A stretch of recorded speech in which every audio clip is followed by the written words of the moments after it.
ಧರ್ಮಸ್ಥಳದಲ್ಲಿ ಇಷ್ಟು ದಿನ ನೂರಾರು ಶವಗಳ ಕಥೆ ಸುತ್ತ ತನಿಖೆ ನಡೀತಾ ಇತ್ತು.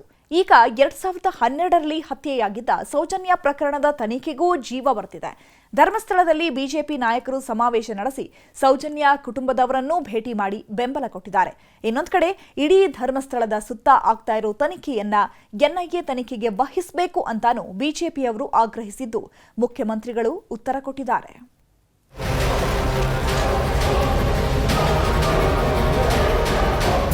ಇವತ್ತು ಸೌಜನ್ಯ ಹತ್ಯೆ ಪ್ರಕರಣ ಇವತ್ತು ಮರು ತನಿಖೆಗೆ ರಾಜ್ಯ ಸರ್ಕಾರ ಘೋಷಣೆ ಮಾಡಲಿ. ತಕ್ಷಣ ಸೌಜನ್ಯನ ಸಾವೇನಾಗಿದೆ ಅದರ ಮರು ತನಿಖೆ ಆಗಬೇಕು. ಸೌಜನ್ಯಳಿಗೆ ನ್ಯಾಯ ಕೊಡಿಸಬೇಕು ಅಂತ SIT ರಚನೆ ಮಾಡಿದ್ರ. ಕುಟುಂಬದ ಸದಸ್ಯರಿಗೆ ನಾನು ಹೇಳಿರುವಂಥದ್ದು ಏನು ವೆಚ್ಚಗಳು ಬರ್ತದೆ ಸುಪ್ರೀಂ ಕೋರ್ಟ್ನಲ್ಲಿ ಆ ವೆಚ್ಚವನ್ನು ಸಂಪೂರ್ಣವಾಗಿ ನಾವು ಭಾರತೀಯ ಜನತಾ ಪಾರ್ಟಿ ಅದನ್ನು ಭರಿಸ್ತದೆ.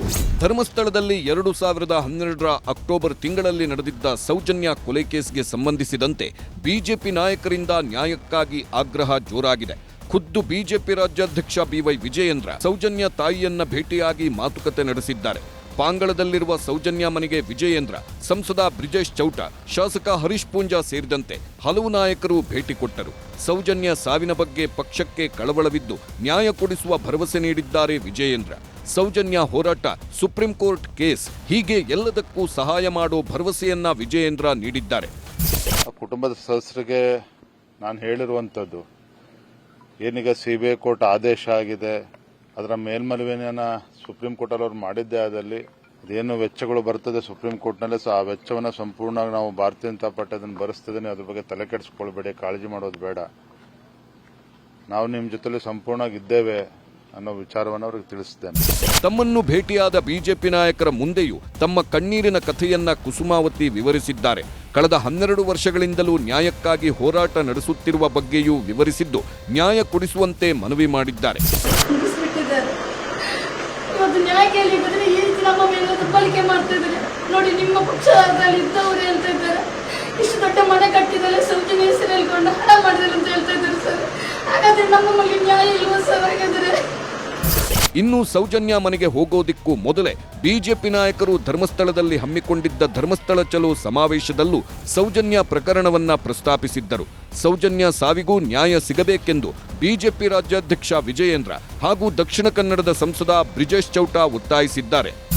ನಾನು ಈ ವೇದಿಕೆ ಮೂಲಕ ಒಂದು ಮಾತನ್ನ ಸ್ಪಷ್ಟಪಡಿಸೋದಕ್ಕೆ ಇಚ್ಛಪಡ್ತೇನೆ. ರಾಜ್ಯ ಸರ್ಕಾರಕ್ಕೆ ಆಗ್ರಹವನ್ನು ಕೂಡ ಮಾಡ್ತೇನೆ. ಇವತ್ತು ಸೌಜನ್ಯ ಹತ್ಯೆ ಪ್ರಕರಣ ಇವತ್ತು ಮರು ತನಿಖೆಗೆ ರಾಜ್ಯ ಸರ್ಕಾರ ಘೋಷಣೆ ಮಾಡಲಿ. ತಕ್ಷಣ ಸೌಜನ್ಯ ಹತ್ಯೆ ಪ್ರಕರಣದಲ್ಲಿ ಮರು ತನಿಖೆಗೆ ಇವತ್ತು ಘೋಷಣೆ ಮಾಡಲಿ. ಆ ಸೌಜನ್ಯಳ ಕುಟುಂಬಕ್ಕೆ ನ್ಯಾಯ ಕೊಡ್ತಕ್ಕಂಥ ಕೆಲಸವನ್ನ ರಾಜ್ಯ ಸರ್ಕಾರ ಮಾಡಲಿ. ನಮ್ಮ ಬೆಳ್ತಂಗಡಿಯ ಶಾಸಕರು ಸದನದಲ್ಲಿ ಅತ್ಯಂತ ಸ್ಪಷ್ಟವಾಗಿ ಹೇಳಿದ್ದಾರೆ, ಆ ಸೌಜನ್ಯನ ಸಾವೇನಾಗಿದೆ ಅದರ ಮರು ತನಿಖೆ ಆಗಬೇಕು. ಅದರಲ್ಲಿ ಯಾರೆಲ್ಲ ಇದ್ದಾರೆ ಅದು ಸ್ಪಷ್ಟವಾಗಿ ಹೊರಗೆ ಬರಬೇಕು. ಸರ್ಕಾರದ ಜವಾಬ್ದಾರಿ ಇದೆ. ಈ ಮರು ತನಿಖೆಯನ್ನು ಮಾಡುವಂತ ಕೆಲಸವನ್ನು ಮಾಡಬೇಕು. ಇಡೀ ಭಾರತೀಯ ಜನತಾ ಪಾರ್ಟಿ ಇದರ ಜೊತೆಗೆ ನಿಲ್ತದೆ ಅನ್ನುವಂತ ಮಾತನ್ನು ಈ ಸಂದರ್ಭದಲ್ಲಿ ಅತ್ಯಂತ ಸ್ಪಷ್ಟವಾಗಿ ಹೇಳ್ತಾ ಇದ್ದೇನೆ.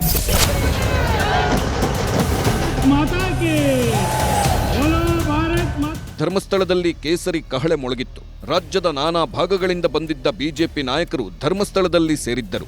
ಸುರಿಯೋ ಮಳೆಯನ್ನು ಲೆಕ್ಕಿಸದೆ ಧರ್ಮಸ್ಥಳ ವಿರುದ್ಧ ಅಪಪ್ರಚಾರ ಖಂಡಿಸಿ ಪಾದಯಾತ್ರೆ ಮಾಡಿದ್ರು.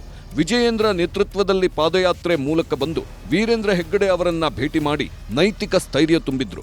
ಧರ್ಮಸ್ಥಳದ ವಿಚಾರವಾಗಿ ತನಿಖೆ ಮಾಡುತ್ತಿರುವ ರಾಜ್ಯ ಸರ್ಕಾರದ SIT ಮೇಲೆ ನಂಬಿಕೆ ಇಲ್ಲ, ತನಿಖೆಯನ್ನ NIAಗೆ ವಹಿಸಬೇಕು ಎಂದು ಬಿಜೆಪಿ ನಾಯಕರು ಆಗ್ರಹಿಸಿದ್ದಾರೆ. ಬಿಜೆಪಿಯವರ ಪ್ರತಿ ಮಾತಿಗೂ CM ಸೇರಿದಂತೆ ಕಾಂಗ್ರೆಸ್ ಕಲಿಗಳು ತಿರುಗೇಟು ಕೊಟ್ಟರು. ಇವತ್ತು ಧರ್ಮಸ್ಥಳ ಚಲೋ ಏನು ರಾಜ್ಯದ ಮೂಲೆ ಮೂಲೆಗಳಿಂದ ಬಂದಿದ್ದಾರೆ.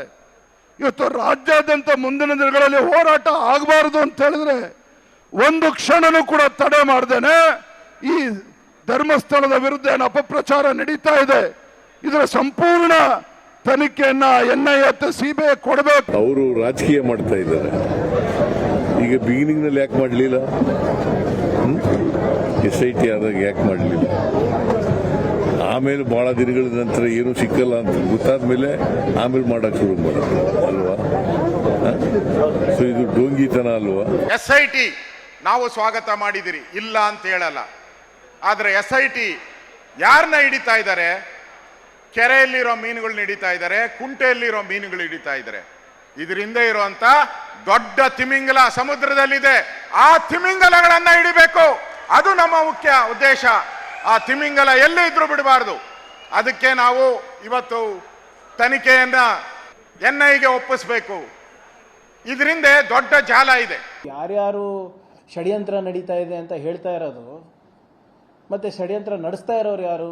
ಇವರು BJPಯವರು ಯಾರ ಬಗ್ಗೆ ಮಾತನಾಡ್ತಾ ಇದ್ದಾರೆ? ಅವ್ರು ಯಾರೋ ಮಹೇಶ್ ಅಂತ ಅವ್ರ ಬಗ್ಗೆ ಮಾತನಾಡ್ತಾ ಇದ್ದಾರೆ, ಮತ್ತು ಗಿರೀಶ್ ಮಟ್ಟಣ್ಣ ಅವ್ರ ಬಗ್ಗೆ ಮಾತನಾಡ್ತಾ ಇದ್ದಾರೆ. ಇವರೆಲ್ಲ ಯಾರ ಕೂಸುಗಳು, ಯಾರ ಗರಡಿನಲ್ಲಿ ಬೆಳೆದಂಥ ವ್ಯಕ್ತಿಗಳು ಇವರೆಲ್ಲರೂ BJP RSS ವ್ಯಕ್ತಿಗಳೇ ಅಲ್ವಾ? ಹೀಗೆ ರಾಜಕೀಯದ ಸಮರ ಒಂದೆಡೆ ಸಾಗುತ್ತಿದ್ರೆ ಮತ್ತೊಂದೆಡೆ SIT ತನ್ನ ಪಾಡಿಗೆ ತಾನು ಪ್ರಕರಣವನ್ನ ಭೇದಿಸಲು ಮುಂದಾಗಿದೆ. ಬುರುಡೆ ಗ್ಯಾಂಗ್ ವಿಡಿಯೋ ರಹಸ್ಯ ರಿವೀಲ್. ಗುಂಡಿ ಬ್ಲೂ ಪ್ರಿಂಟ್ ರೆಡಿ ಮಾಡಿದ್ದೇ ರೋಚಕ. ಧರ್ಮಸ್ಥಳದಲ್ಲಿ ನಾನೇ 100 ಶವ ಹೂತಿದ್ದೇನೆ, ಹೂತಿರುವ ಜಾಗವನ್ನೂ ತೋರಿಸುತ್ತೇನೆ ಅಂತ ಕೈಯಲ್ಲೊಂದು ಬುರುಡೆ ಹಿಡ್ಕೊಂಡು ಬಂದಿದ್ದ ಚಿನ್ನಯ್ಯ ಸಂಚಲನ ಸೃಷ್ಟಿಸಿದ್ದ. ಆದ್ರೀಗ ಈ ಬುರುಡೆ ಪ್ಲಾನಿಂಗ್ನ ಸ್ಫೋಟಕ ವಿಚಾರ ಗೊತ್ತಾಗಿದೆ. ಅಲ್ಲದೆ ಕಂಪ್ಲೇಂಟ್ ಕೊಡೋದಕ್ಕೂ ಮುನ್ನ ಬುರುಡೆ ಗ್ಯಾಂಗ್ ಹೆಣೆದಿದ್ದ ಬ್ಲೂ ಪ್ರಿಂಟ್ ಕಹಾನಿ ರಿವೀಲ್ ಆಗಿದೆ. ಬೆಂಗಳೂರಿನಲ್ಲಿ ಪಕ್ಕಾ ಪ್ಲಾನ್ ಮಾಡಿದ್ದ ಬುರುಡೆ ಗ್ಯಾಂಗ್ ಬೆಳ್ತಂಗಡಿಗೆ ಎಂಟ್ರಿ ಕೊಟ್ಟಿತ್ತು. ನೇತ್ರಾವತಿ ನದಿ ತೀರ ಮತ್ತು ಬಂಗ್ಲೆಗುಡ್ಡದಲ್ಲಿ ಕಾಡು ಸುತ್ತಿದ್ದ ಬುರುಡೆ ಗ್ಯಾಂಗ್ 30 ಜಾಗಗಳನ್ನ ಗುರುತು ಮಾಡಿ ನಕ್ಷೆ ರೆಡಿ ಮಾಡಿತ್ತು ಎನ್ನಲಾಗಿದೆ. ಚಿನ್ನಯ್ಯ ಶವ ಹೂಳದೇ ಇದ್ದ ಜಾಗಗಳನ್ನೂ ಗುರುತು ಮಾಡಿದ್ದ ಬುರುಡೆ ಪಡೆ ಬೋಳಿಯಾರಿನಲ್ಲೂ ಸ್ಪಾಟ್ ಗುರುತು ಮಾಡಿತ್ತು. ಪ್ರತಿದಿನ ಶೋಧ ಕಾರ್ಯಾಚರಣೆ ಬಳಿಕ ಮಹೇಶ್ ಶೆಟ್ಟಿ ತಿಮರೋಡಿ ಮನೆಯಲ್ಲಿ ಚರ್ಚೆ ಮಾಡಿದ್ರು. ಈ ವೇಳೆ ಶವ ಹೂತಿದ್ದ ಜಾಗಗಳ ಬಗ್ಗೆ ವಿಶ್ವಾಸದಿಂದಲೇ ಇದ್ದಂತೆ ಚಿನ್ನಯ್ಯ. ಆದ್ರೆ ಮಾಸ್ಕ್ ಮ್ಯಾನ್ ಲೆಕ್ಕಾಚಾರ ಉಲ್ಟಾ ಹೊಡೆದಾಗ ಗ್ಯಾಂಗ್ ತಲ್ಲಣಗೊಂಡಿದೆ. SIT ತನಿಖೆಯ ನಡುವೆಯೇ 2012 ಅಕ್ಟೋಬರ್ 9ರಂದು ಧರ್ಮಸ್ಥಳದ ಸಮೀಪದಲ್ಲಿ ಯೂನಿಫಾರ್ಮ್ನಲ್ಲಿದ್ದ ವಿದ್ಯಾರ್ಥಿನಿಯೊಬ್ಬಳನ್ನ ಕಿಡ್ನಾಪ್ ಮಾಡಿದ್ದನ್ನ ಕಣ್ಣಾರೆ ಕಂಡಿದ್ದೇನೆ ಎಂದು ಮಂಡ್ಯದ ಮಹಿಳೆಯೊಬ್ಬರು ಹೇಳಿದ್ದಾರೆ. ಅಲ್ಲದೆ ತಾವು ನೋಡುತ್ತಿದ್ದಂತೆ ಆಕೆಯನ್ನ ಕಾರು, ಆಟೋ, ಬೈಕ್ಗಳಲ್ಲಿ ಬಂದಿದ್ದವರು ಅಪಹರಿಸಿದ್ದರು. ಅದನ್ನು ಪ್ರಶ್ನಿಸಿದಾಗ ಅದೆಲ್ಲ ನಿಮಗ್ಯಾಕೆ ಎಂದು ದಬಾಯಿಸಿ ಕಳಿಸಿದ್ದರೆಂದು ಮಹಿಳೆ 12 ವರ್ಷಗಳ ನಂತರ ಹೇಳುತ್ತಿದ್ದಾರೆ. ಹುಡುಗಿ ಹೋದ್ಲು ಆ ಕಡೆಯಿಂದ. ಒಂದು ಯೂನಿಫಾರ್ಮ್ ಹಾಕೊಂಡಿದ್ದವಳು, ಸ್ಕೈ ಬ್ಲೂ ಕಲರ್ ಟಾಪು ಮತ್ತೆ ಒಂದು blue colour pant, blue colour veil ಹಾಕೊಂಡಿದ್ಲು, ಒಂದು ಛತ್ರಿ ಹಿಡ್ಕೊಂಡಿದ್ಲು. ಹುಡುಗಿ ಪಾಸ್ ಆಗ್ತಾ ಇರ್ಬೇಕಾದ್ರೆ ಆ ಹುಡುಗಿ ನನ್ನೊಂದು ಸೆಕೆಂಡ್ ಹಿಂಗೆ ತಿರುಗಿ ನೋಡಿದ್ಲು ಅವಳು. ನಾನು ಅವಳನ್ನ ನೋಡಿದೆ. ಅವಳು ನೋಡುವಾಗ ನಾನು ಹೇಳಿದೆ, ಅವಳು ನನ್ನ ಸೋದರತ್ತೆ ಮಗಳು ಜ್ಯೋತಿ ತರ ಇದ್ದಾಳೆ ನೋಡಿ ಅಮ್ಮ ಅಂತ ಇವ್ರಿಗೆ ತೋರಿಸ್ದೆ. ಆ ಹುಡುಗಿ ಜೋರಾಗಿ ಕಿರ್ಚ್ಕೊಂಡ್ಲಲ್ಲಿ. ಆದ್ರೆ ಅವಾಗ ಹುಡುಗಿ ಅಂತ ಗೊತ್ತಿಲ್ಲ, ತಿರುಗಿ ನೋಡಿದೆ ಅದೇ ಹುಡುಗಿ. ಅವಳು ಯಾಕೆ ಹುಡುಗಿ ಇಲ್ಲಿ ಚೆನ್ನಾಗಿ ಹೋಯ್ತಲ್ಲ, ಅದೇ ನಾನು ಹೇಳಿದ್ನಲ್ಲಮ್ಮ, ಆ ಹುಡುಗಿ ಅಲ್ಲಿ ಕಿರ್ಚ್ಕೊತಾ ಇದೆ. ಅಲ್ಲೊಂದು ಕಾರ್ ಬಂತು, ಬೂತ್ ಕಲರ್ ಕಾರ್ ಬಂದಿದೆ, ಅಲ್ಲೊಂದು ಆಟೋನು ಅಲ್ಲೇ ನಿಂತ್ಕೊತು, ಬೈಕ್ಗಳು ಅಲ್ಲೇ ನಿಂತವೆ. ಇವರೆಲ್ಲ ಏನ್ ಮಾಡ್ತಾ ಇದ್ರು ಅಂತ ಗೊತ್ತಿಲ್ಲ, ನೀವು ಬನ್ನಿ ಅಂದ್ಬಿಟ್ಟು ನಾನು ಓಡಕ್ ಸ್ಟಾರ್ಟ್ ಮಾಡಿದೆ. ಆ ಹುಡುಗಿ ಜೋರಾಗಿ ಕಿರ್ಚ್ಕೊಂಡಾಗ ಆ ಹುಡುಗಿ ತಲೆ ಒಂದ್ ಕಡೆ ಕೈ ಇಲ್ಲ ಹಾಕೊಂಡಿದ್ದಾರೆ, ಒಂದ್ ಕೈನ ಹಿಂಗೆ ನುಳ್ಸಿದ್ದಾರೆ. ಅವ್ಳ ಛತ್ರಿ ಕೆಳಗಡೆ ಬೀಳ್ತು. ಆಮೇಲೆ ಹುಡುಗಿ ಬಾಯಿನ ಯಾವ್ದೋ ಒಂದು ವಸ್ತು ಇತ್ತು, ಬಾಯಿನೋ ಮೂಗ್ನೋ ಏನೋ ಮುಚ್ಚಿದ್ರು ಅವರು.